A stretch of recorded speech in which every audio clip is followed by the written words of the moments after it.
Hello everyone, and welcome to this presentation on apostrophes and how to use them properly. Now you may be wondering, how exactly do I go about using apostrophes?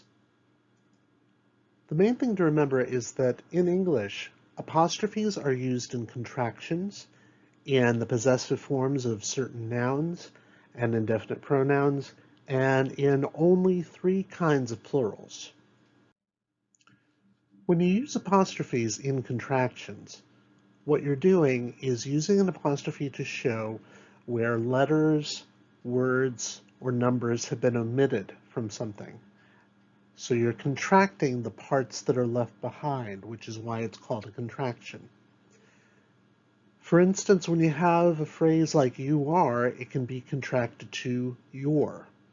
Y-O-U, apostrophe R-E, with the apostrophe showing where the A is missing. Would have would become would have. And be careful of this one because some people like to write would of because they think that's what they're hearing. But it's because of the way the sounds F and V are done in English. They're essentially the same sound, it's just one is voiced and the other one isn't.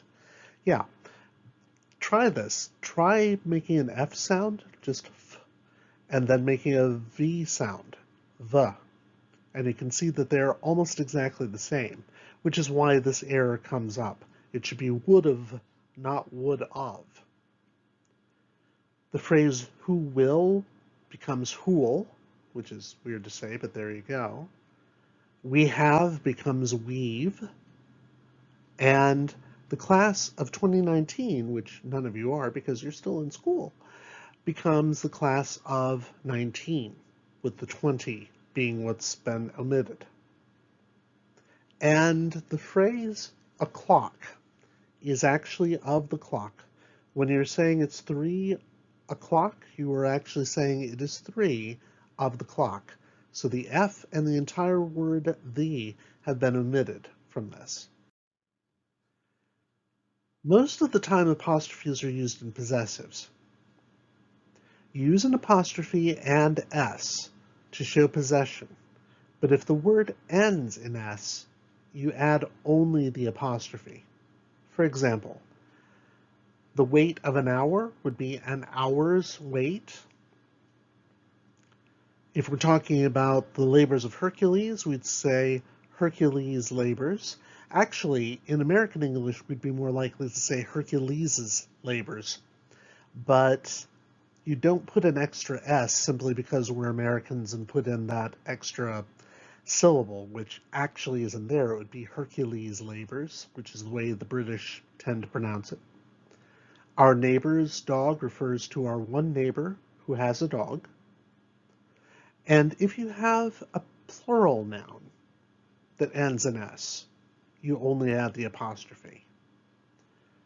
The reports of the students would be students' reports. And if we have multiple neighbors and they all have dogs, then it would be our neighbor's dogs, with the apostrophe coming after the S.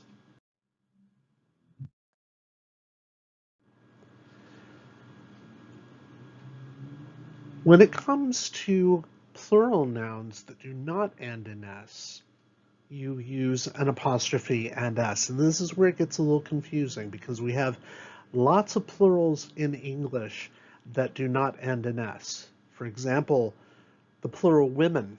And this is what gets people confused because of the way English is constructed. Unlike other languages where the plural of woman would be woman's and man would be man's, we instead change the vowel and it still ends in N. And because of that, to form the possessive of this particular plural, you have to add an apostrophe and S. Same thing with men's room. It's not just one man's room, it's the room of the men. And these are the drawings of the children. So it'd be children's drawings. You use an apostrophe and S to show the possessive of indefinite pronouns as well, such as everyone's papers and someone's wallet. Be careful, Cuidado, caution, because in English, some possessives do not take an apostrophe, and what's more, they're sound-alikes for contractions. This is a big problem, and this is something that many of you actually do in your writing. The possessive of who, for instance, is whose. Whose book is that? That book is mine. Whose boat is that boat? Is that your boat? It would be whose, W-H-O-S-E. However, the contraction of who is also whose. But with the apostrophe S, it's the contraction of who is. They both sound exactly the same, but they're not going to be used in a sentence exactly the same.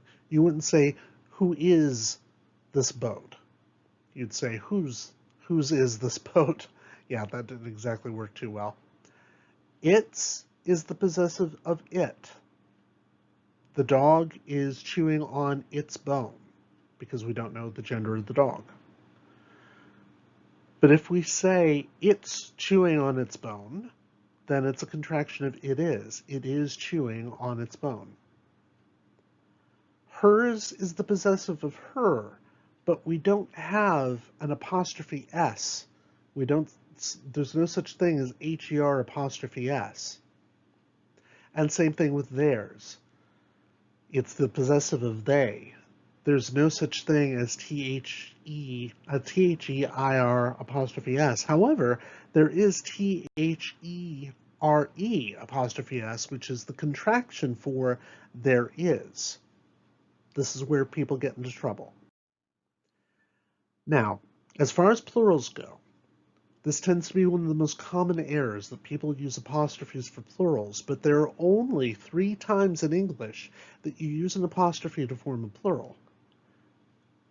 To show the plural of a numeral, as in my phone number has 3 5s, not the word 5, but the numeral 5.